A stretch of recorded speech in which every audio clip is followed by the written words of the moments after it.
जय किसान किसान मित्रों, चलिए शुरू करते हैं आज की वीडियो। किसान भाइयों, आज की वीडियो का जो हमारा टॉपिक है वह है फलियों की विकास के बारे में।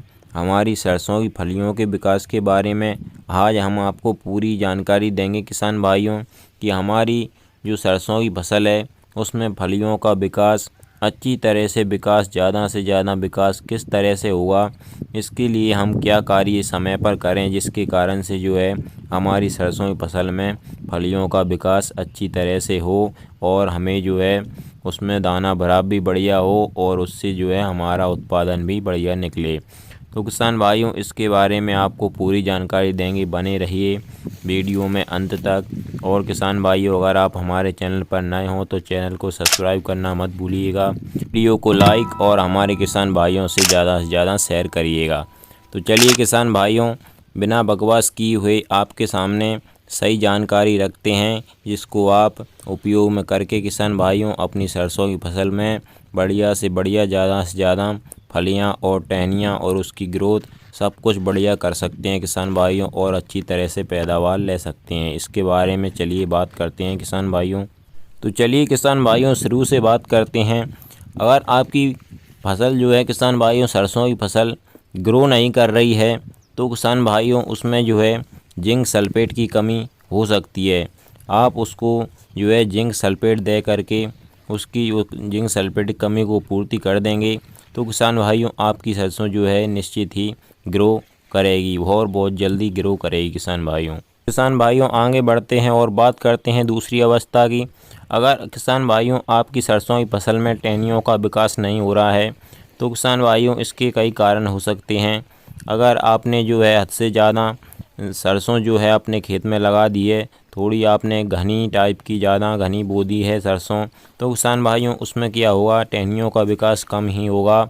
क्योंकि जो फुटकर सरसों होती है उसमें टहनियों का विकास ज़्यादा होता है और हम जो घनी सरसों बो देते हैं उसका बीज दर ज़्यादा लगा देते हैं तो किसान भाइयों उसमें टहनियों का विकास कम ही होता है।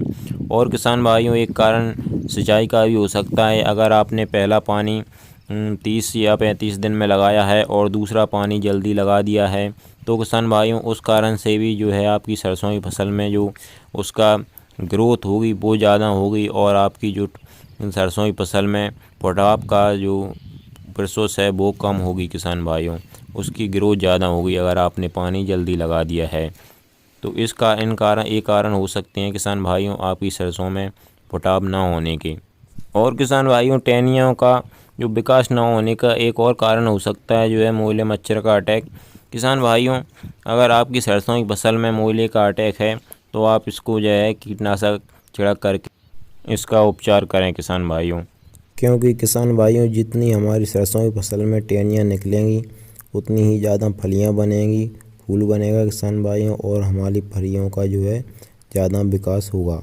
और किसान भाइयों तीसरी और इम्पोर्टेंट जो बात हमारी आती है वह है कि जिन किसान भाइयों के हल्की ज़मीनें या लाल मिट्टी या पीली मिट्टी होती है तो किसान भाइयों उन किसान भाइयों को जो है फलियां बनते समय और दाना भराव के समय पानी अपनी सिंचाई सरसों की फसल में करनी ज़रूरी रहती है किसान भाइयों।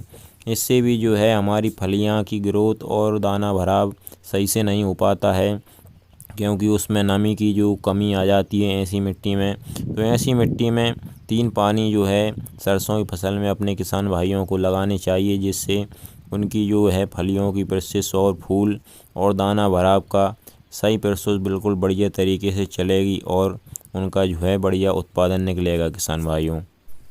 और अगर किसान भाइयों आपकी जो है अच्छी ज़मीन है, काली ज़मीन है और उसमें गहरी ज़मीन है तो किसान भाइयों उसमें जो है आपको 2 पानी से ही बढ़िया उत्पादन जो है हमारी सरसों की फसल दे देती है क्योंकि ऐसी मिट्टी में जो है नमी अधिक दिनों तक रहती है और हमारी सरसों की फसल का जो सभी प्रकार की प्रोसेस हैं वह बढ़िया तरीके से चलती रहती है और बढ़िया तरीके से जो है उसमें उत्पादन निकल आता है। तो किसान भाइयों एक कुछ बातें थीं हमने आपके साथ शेयर की। अगर आपको पसंद आई हो तो वीडियो को लाइक और चैनल को सब्सक्राइब करना मत भूलिएगा। धन्यवाद किसान भाइयों, जय किसान, नमस्कार। चलिए मिलते हैं अगली वीडियो में।